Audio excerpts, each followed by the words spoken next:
నమస్తే, welcome to style Valli. ఈ రోజు బుధవారం కాబట్టి మనం బుజ్జాయి కథ సెగ్మెంట్ లోకి వెళ్ళిపోదాం. నేను ఇవాళ చెప్పబోయే కథ చీమ పావురం. అనగనగా అడవిలో చాలా జంతువులు ఉండేవి. ఆ జంతువులన్నిట్లో చిట్టి చిట్టి చీమలు కూడా ఉండేవి. ఆ చిట్టి చీమలన్నిట్లో ఒక చిట్టి చీమ అనుకోకుండా చిన్న చెరువులో పడిపోయింది.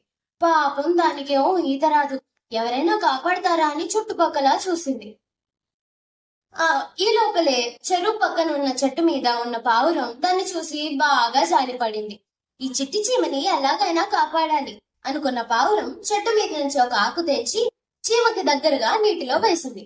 బతుకు జీవుడా అనుకున్న చీమ ఆ ఆకునెక్కి ఒడ్డుకి క్షేమంగా చేరుకుంది. ఒడ్డుకి చేరుకున్న చీమ దాని భాషలో థ్యాంక్ యూ అని పావురానికి థ్యాంక్ యూ చెప్పింది.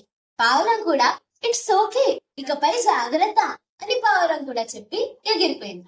కొన్ని రోజుల తర్వాత అడవిలో చీమ అటు ఇటు తిరుగుతున్నప్పుడు పావురాన్ని గమనించి, ఈ పావురం నన్ను ఆ రోజు కాపాడింది కదా, ఒకసారి వెళ్లి పలకరిద్దాం అనుకుంటున్న చీమ పావురం వైపు వెళ్ళసాగింది. ఈ లోపల ఆ పావురం వైపు విల్లు ఎక్కుపెట్టిన వేటగాడిని చూసింది. పావురాన్ని ఎలాగైనా రక్షించుకోవాలనుకున్న చీమ వేటగాడి దగ్గరికి వెళ్లి పుట్టింది. అయ్య బాబోయ్ చచ్చాన్రా అంటూ వేటగాడు విల్లు వదిలాడు. ఆ బాణమేమో గురి తప్పింది. ఆ అరుపుకి బెదిరిపోయిన పావురం ఎగిరిపోయింది.